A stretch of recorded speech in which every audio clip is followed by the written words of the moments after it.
Olá a todas as pessoas que assistirem. Eu sou Rosemary Carvalho, professora da URGS, e o professor Felipe me pediu para conversar um pouquinho com vocês sobre a teoria da dominação do Max Weber.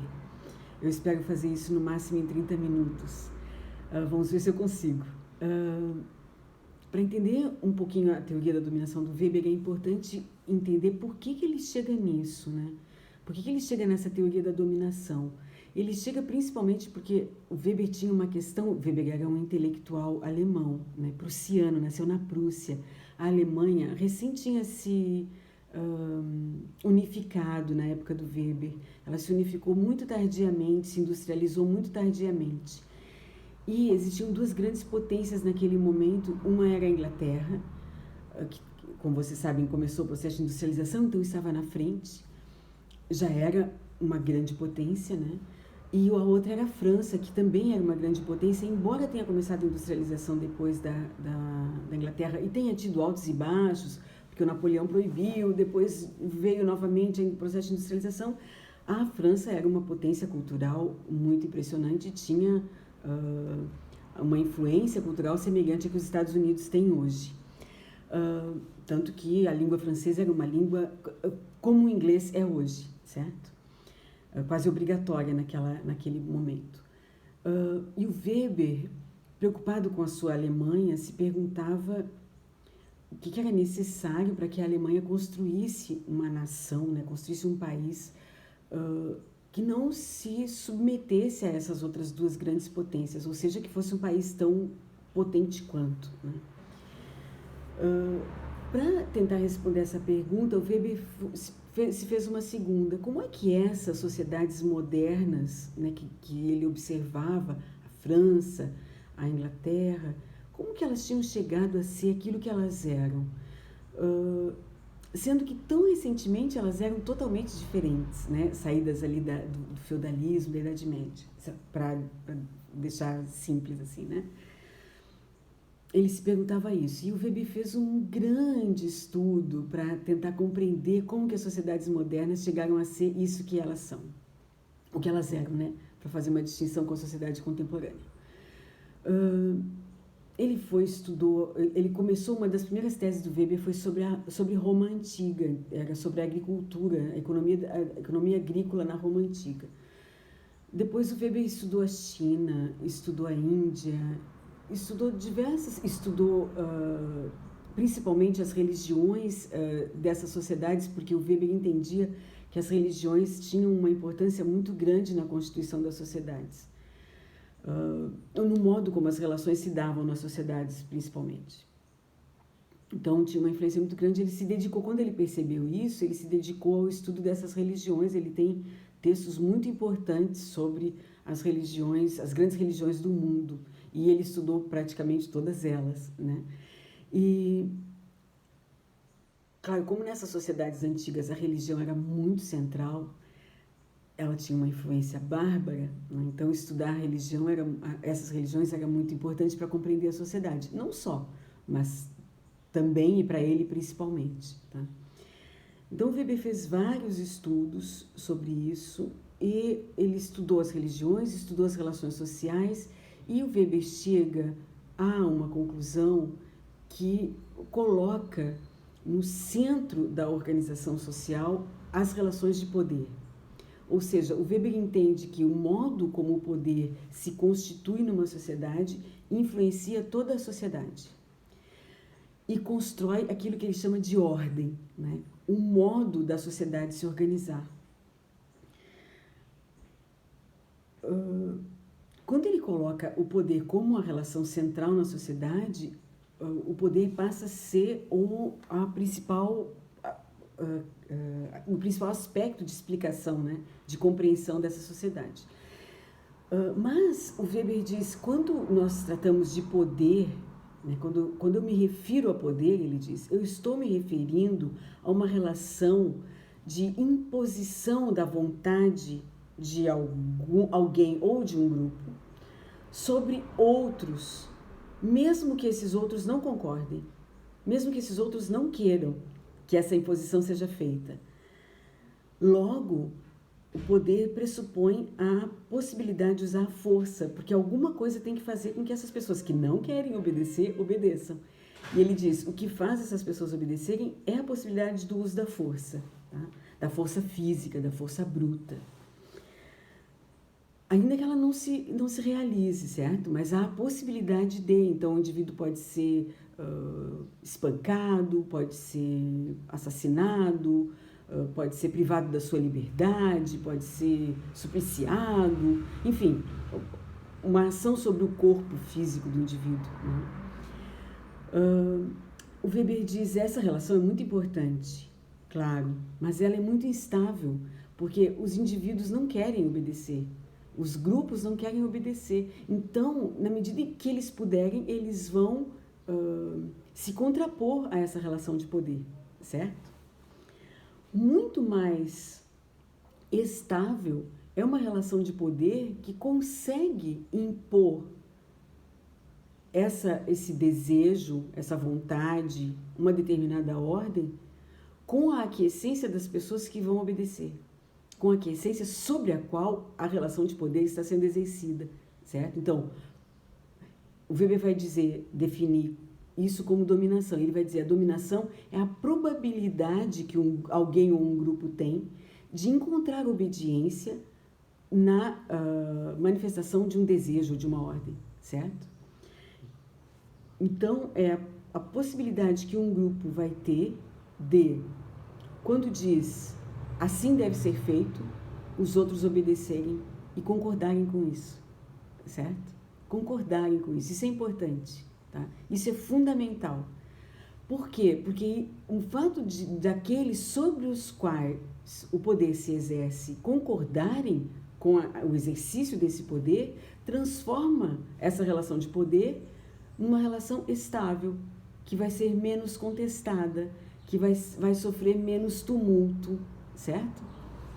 Porque vai ser menos questionada, na medida em que as pessoas concordam, né? Isso é dominação para Weber, tá? Então, é muito importante para o detentor do poder transformar esse poder puro, bruto, em dominação, ou seja, fazer com que as pessoas concordem com o exercício do poder, certo? E o Weber, analisando as sociedades, ele vai se perguntar que tipo de dominação acontecia nessas sociedades, né? O Weber começa a explicação no livro, talvez vocês tenham lido esse capítulo, pela dominação racional legal, que é a dominação que caracteriza as nossas sociedades. Eu contraria um pouquinho o Weber e eu gosto de começar pela dominação carismática. Eu vou explicar por quê. Porque para compreender como a relação de dominação acontece, a gente precisa sair um pouquinho só do Weber para entender como que as relações acontecem no início das sociedades humanas, né? Porque isso não é dado, né? Isso não cai do céu, isso acontece historicamente, vai acontecendo devagarinho, né? Aos poucos. Então, os antropólogos nos ajudam a compreender isso. Por quê? Eu não vou me referir a um antropólogo específico, nem a uma teoria específica, mas aos ensinamentos que a antropologia nos deu de maneira geral, tá? As primeiras sociedades, ou melhor dizendo, as primeiras sociedades, tá certo assim? As sociedades humanas, elas eram, antes de mais nada, comunitárias ou comunalistas, se vocês quiserem, ou comunistas, se vocês quiserem, né? Ou seja, não existiam divisões, né? As pessoas eram todas iguais, existem muitas sociedades assim ainda. Todas elas tinham um lugar assegurado na sociedade, certo? Esse lugar costumava ser imutável. Então, hoje ainda existem sociedades indígenas no território latino-americano, por exemplo, em que um indivíduo, quando nasce, tem o seu lugar assegurado naquela sociedade. Isso não é verdade na nossa. Os indivíduos não têm lugares assegurados na nossa sociedade, por isso que nós temos pessoas que morrem de fome, né? Com isso ele participa de tudo aquilo que a sociedade tem e que lhe é permitido, porque, claro, existem coisas que não são em função da idade, do gênero e etc. Então eram todos iguais. As sociedades enfrentam dificuldades, né? E além disso, antes disso, eu queria dizer, as sociedades todas realizam alguma forma de divisão do trabalho, tá? Ela não é sempre, ela nunca é igual, na verdade. Eu ia dizer que ela não é sempre igual, mas ela nunca é igual, tá? Mesmo a divisão sexual do trabalho, ela difere bastante em uma sociedade e em outra, tá? Os antropólogos mostram isso e é muito legal conhecer, assim, porque nos surpreende muito, porque a gente acha que a divisão sexual do trabalho é essa divisão que existe aqui na nossa sociedade, né? Mas não é. Existem sociedades que dividem o trabalho de maneira muito distinta. Muito, muito, muito. Mas não existe somente uma divisão sexual do trabalho, existe uma divisão também em grupos, algumas sociedades em castas, né? Isso varia, tá? O que eu quero destacar aqui com vocês é que algumas pessoas dessas sociedades, que eram pequenas sociedades, né, eram o que seria hoje os intelectuais da nossa sociedade, tá? Então eles interpretavam o mundo para dizer para a sociedade quanto que ela deveria plantar, quanto que ela deveria colher, quanto que ela deveria, sei lá, se ela plantava milho, tratar do milho, quanto abastecer, quanto guardar, se deveria guardar, quanto que ela deveria mudar de um lugar para outro, se ela era nômade, porque ele fazia uma interpretação da natureza, né?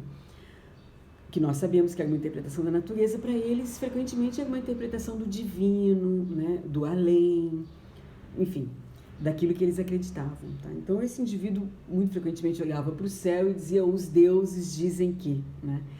Olha para o céu e diz: os deuses dizem que nós devemos oferecer em sacrifício, uma dança ritual e tal, certo? Os deuses dizem que nós devemos agora migrar e tal. Ele muito provavelmente se transformou num grande observador da natureza e, a partir dessa observação da natureza, colhia indícios daquilo que a tribo deveria fazer. Claro que ele só fica nesse local, né, que ele só assume esse posto, né, essa colocação na sociedade, se aquilo que ele diz der certo, né? Ou pelo menos parcialmente certo. E ele vai repetindo e vai dando certo, vai repetindo e vai dando certo. Como a sociedade era comunal, isso não fazia muita diferença, a não ser que ele podia usar essa interpretação em seu próprio favor ou do seu grupo, tá? Mas não é isso que nos interessa. Nos interessa que em alguns momentos de crise, os antropólogos nos dizem, esse indivíduo começa a exercer poder sobre o grupo, porque ele começa a ser a única voz ouvida no grupo, começa a ditar ao grupo o que fazer, certo? E o grupo dá a ele a crença de que ele tem o direito de exercer esse poder, certo? Mais frequentemente, porque o grupo acredita que ele tem uma relação com o divino, né? Aquilo que o Weber vai chamar de carisma, né? Que ele recebeu uma graça divina, porque ele é um privilegiado que ouve os deuses, que interpreta aquilo que os deuses dizem, que compreende aquilo que os deuses dizem e que eles não conseguem compreender, nem ver, nem ouvir, nem nada, né? Eu estou dizendo os deuses, pode ser os espíritos, as emanações, podem ser muitas coisas, tá? As sociedades tratam isso de maneira diferente, normalmente é algo que nós chamaríamos de divino e tal. Quando essa sociedade diz para esse indivíduo, ouve esse indivíduo, acreditando que ele tem o direito de dizer à sociedade, de dizer aos grupos o que eles devem fazer, ela começa a legitimar o poder que ele exerce, certo? Porque a legitimidade é dada ao poder pela crença que os dominados têm de que aquele indivíduo que está exercendo o poder tem o direito de exercer esse poder. E o Weber vai dizer que essa legitimidade se constitui nas sociedades que ele analisou em 3 tipos de legitimidade. A crença que os dominados têm no carisma, ou seja, numa capacidade além do humano, numa capacidade especial que um indivíduo ou um grupo tem. Então, lá nas sociedades, nas primeiras sociedades fica mais fácil ver isso, porque é muito relacionado com o divino, né? Mas mais recentemente, o imperador japonês, há alguns séculos, não muitos, era visto como um filho direto de Deus. Ele teve que vir à população, em determinado momento da história, e reconhecer que não era, certo? Que não era um filho direto de Deus, tá? E a população japonesa acreditava, de alguma maneira ela acreditava, certo? Assim como os ingleses acreditam que a família real tem o direito de exercer o poder que ela exerce, né? Que para um republicano é incompreensível, né? Ou inaceitável, certo? Os republicanos não legitimariam uma família real, né? Essa crença no carisma, nessa capacidade especial, dá ao detentor do poder, né, ao dominador, já que esse poder foi legitimado, ele passa a ser um dominador, uma extensão de exercício do poder muito grande, porque não há nenhum limite para isso. Se ele disser, os deuses disseram, ninguém pode discordar disso. Desde que, claro, de alguma maneira dê certo, de alguma maneira ele consiga explicar quando deu errado, entende? Então, nós sacrificamos tantas virgens e a colheita não deu certo. Vocês não sacrificaram corretamente, as virgens não eram puras, o ritual foi realizado errado, havia pessoas impuras misturadas no ritual. Estou dizendo qualquer coisa, assim, né? Só para vocês vejam as possibilidades, assim, né? Então, mesmo quando dá um pouquinho errado, ou errado algumas vezes, ele pode continuar dominando, tá? Mas tem que dar um pouco certo também, certo? Ok? Porque senão a população vai matá-lo, vai dizer que ele traiu aos deuses, que ele não é mais o preferido dos deuses, etc. Mas enquanto isso dá certo, ele tem um poder absoluto, porque ninguém mais consegue compreender os deuses a não ser ele, né? Então ele pode dizer aquilo que ele quiser, né? E ele tem um poder absoluto também porque ele vai interferir na totalidade da vida dos indivíduos dessa sociedade, tá? Não é restrito, não é restrito o poder que ele tem, ele não vai falar só da agricultura ou só do quanto a sociedade deve ir, se ela for nômade, ir de um lugar para outro e tal. Não, ele vai falar sobre tudo, tá? Quando essa dominação dá certo, vai se perpetuando e a sociedade vai crescendo, a dominação vai crescendo também, esse indivíduo vai precisar de um grupo de ajudantes para se assegurar de que aquilo que ele está dizendo que deve ser feito, é feito, tá? O que o Weber chama de quadro administrativo, né? Então, o quadro administrativo da dominação carismática vai ser feito de companheiros do dominador, de pessoas que estão ao lado dele, que têm uma relação pessoal com ele, certo? Que não precisam mostrar habilidade nenhuma, nem capacidade nenhuma, mas que precisam mostrar muita fidelidade ao dominador, ok? Se esse dominador desaparece de alguma maneira, tá? Se ele é assassinado, se ele é morto, se ele morre naturalmente, se ele vai embora e abandona a sociedade, etc., ele vai ter que ser substituído. O Weber nos mostra duas possibilidades de substituição. Em uma delas, alguém da família, né, que pode dizer que tem um laço sanguíneo com o dominador, assume a dominação, dizendo que ele, mais do que nunca, porque tem esse laço, é capaz, mais do que ninguém, né, é capaz de assegurar a continuidade daquela sociedade, assegurar os objetivos daquela sociedade, aquilo que ela quer, aquilo que ela é, de dar continuidade àquilo que o dominador anterior tinha começado, tá? Essa é a dominação tradicional, que vai usar para se legitimar a crença dos indivíduos nos costumes e nas tradições. Então, o descendente vai dizer: eu posso fazer, eu ou meu grupo, né? Posso continuar aquilo que nós já tínhamos começado, respeitando aquilo que construímos, ou seja, seguindo o modo de vida que nós já construímos, que o dominador anterior construiu, obedecendo os costumes e as tradições, certo? Essa legitimidade, essa dominação, com esse tipo de legitimidade, vai ter um pouquinho mais de restrição no exercício do poder. Por quê? Porque as tradições precisam ser obedecidas, né? Porque senão, se o dominador contrariar as tradições, os costumes que eles foram construindo, né? Os deuses que eles obedecem, os rituais que eles realizam, as datas importantes, o modo de se relacionar e etc, tá? Se ele contrariar isso, é um tiro no pé dele, né? Porque ele está contrariando a própria base da sua legitimidade, já que as pessoas obedecem porque acreditam que ele é capaz de dar continuidade a isso, certo? Então, ele fica um pouco mais restrito no exercício do poder. Ele não pode realizar coisas que contrariem esses costumes e tradições, tá? Isso num espaço de tempo considerado humano, né? Porque no espaço de tempo considerado histórico, 200, 300, 400, 500 anos, as tradições mudam, os costumes mudam. Toda tradição é inventada, todo costume é inventado. E eles são constantemente reinventados. Só que essas mudanças acontecem num tempo que excede a vida humana, então os humanos não vão se dando conta, né? Tem um historiador de Roma e da Grécia Antiga que mostra que no espaço de 200 anos os deuses e os rituais romanos mudaram muito. Mas os romanos gostavam de dizer e gostavam de acreditar que Roma era poderosa como era, porque os romanos obedeciam os mesmos deuses e seguiam sempre os mesmos rituais, né? Eles acreditavam que eram sempre os mesmos deuses, e não eram, tinham mudado, os rituais também tinham mudado. Tá? O que importa é que eles acreditam, porque a crença é a base da legitimidade, é sempre a crença, tá?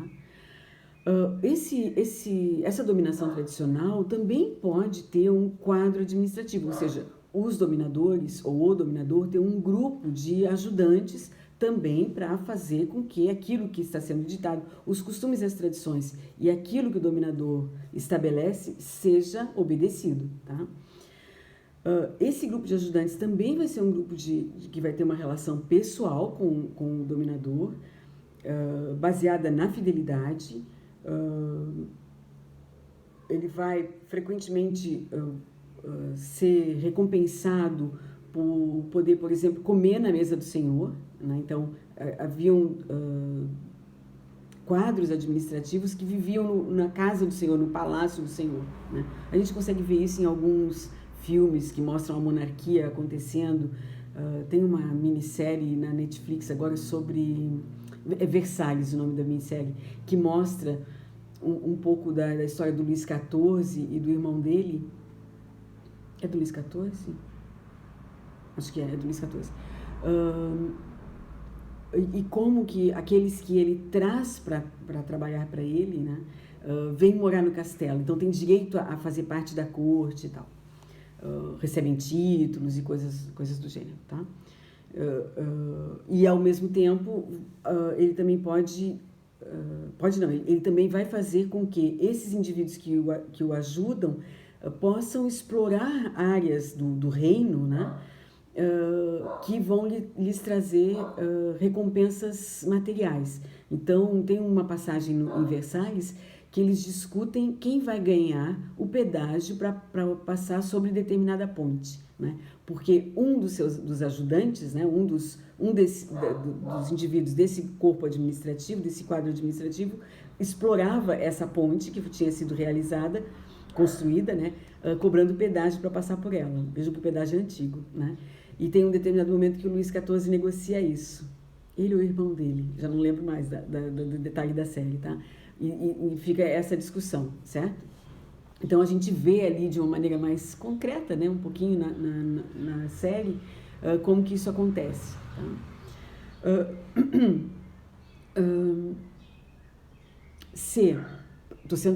Tô tentando ser bem sucinta, tá, pessoal? A gente poderia falar mais sobre isso, né?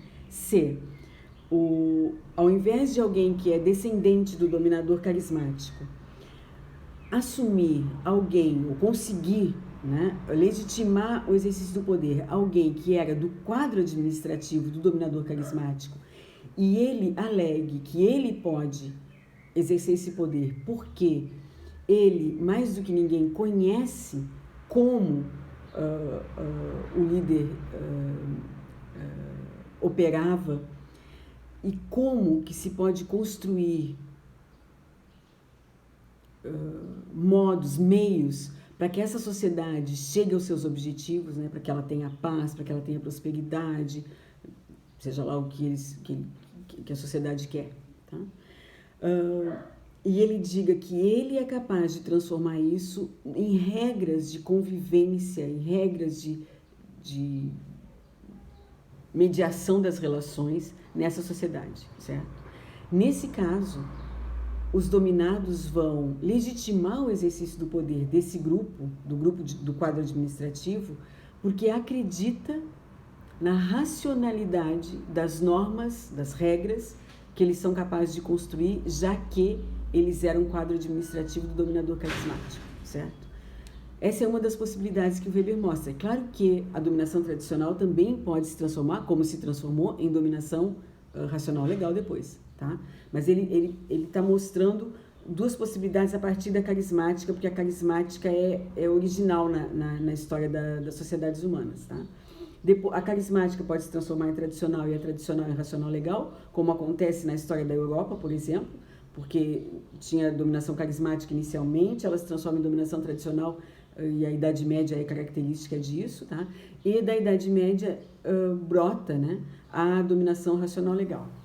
Que vocês, como leram o Huberman, devem ter percebido um pouquinho dessa passagem, como que as raízes do capitalismo e da sociedade moderna estão lá dentro da sociedade medieval, né? E vão aparecendo aos poucos, né? O Weber diz que isso é um processo de racionalização, né? A passagem da dominação carismática para racional legal ou da tradicional para racional legal, tá? Por quê?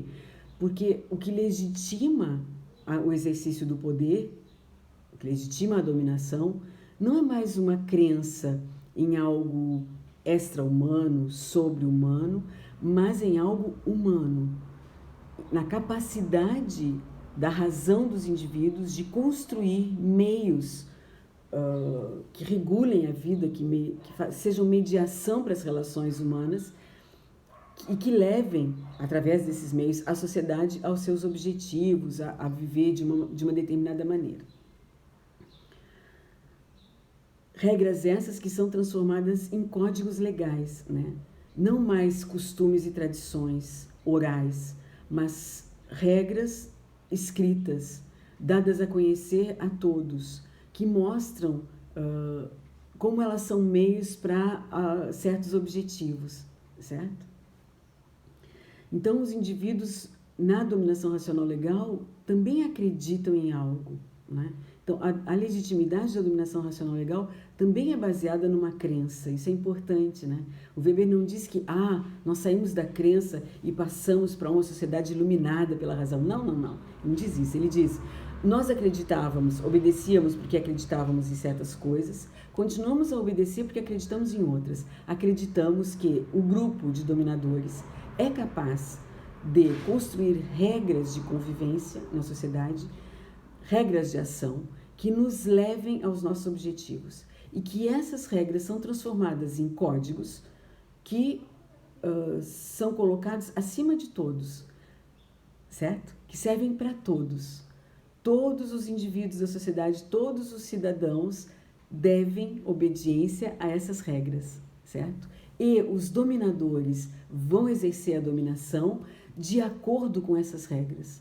Inclusive serão escolhidos de acordo com essas regras. As regras determinam quem pode ser escolhido pela sociedade para exercer a dominação, né? Como as nossas regras de eleição, por exemplo, né? Nossa Constituição diz quem pode ser presidente, quem pode ser governador, quais são as características que ele precisa ter, idade, nem sei se precisa mais idade, mas enfim, mostra ali que tem que ser um cidadão brasileiro, que precisa ter certos documentos, certo? Tá?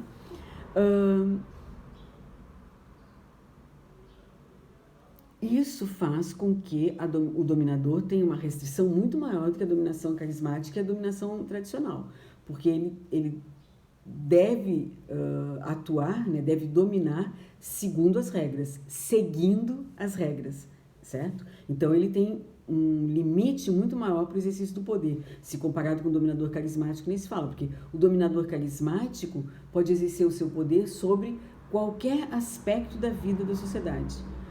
O dominador racional legal, não, né? As regras determinam o que ele pode e o que ele não pode fazer, onde ele pode ter interferência ou não, certo? Então, por exemplo, é inadmissível para nós que um dominador nos diga com quem nós podemos ou não podemos casar. Há um tempo atrás não era, né? Mas nós fomos construindo regras na sociedade que delimitam cada vez mais o exercício do poder dos dominadores na dominação racional legal. Então, ele não pode nos dizer com quem nós vamos casar, se nós vamos ter filhos ou não, e etc. Tá?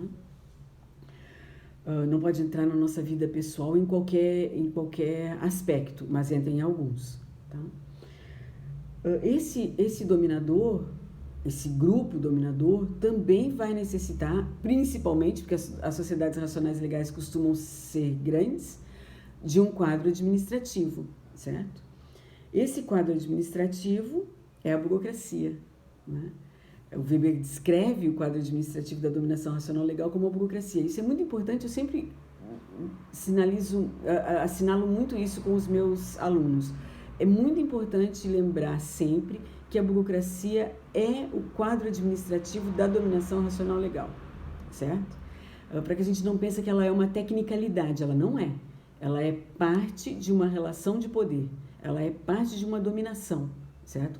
Ela é o quadro, o grupo de indivíduos, no caso da burocracia, o grupo de profissionais que vai auxiliar os dominadores a dominarem, certo? A dominar. Ou seja, é assim como nas outras dominações, esse quadro administrativo está ali para realizar os objetivos do dominador antes de mais nada, e um dos principais objetivos dele é se manter no cargo, e para se assegurar de que as regras e a vontade do dominador estão sendo obedecidas, certo? Essa é a principal função da burocracia, né? Eu não vou entrar na burocracia, porque certamente o professor Felipe vai discuti-la com vocês, mas eu queria só deixar claro essa relação da burocracia com a dominação racional legal. Em termos muito sucintos, essa é a teoria da dominação do Max Weber. Se vocês tiverem alguma dúvida, vocês podem passar para o professor Felipe e eu estarei à disposição. Obrigada.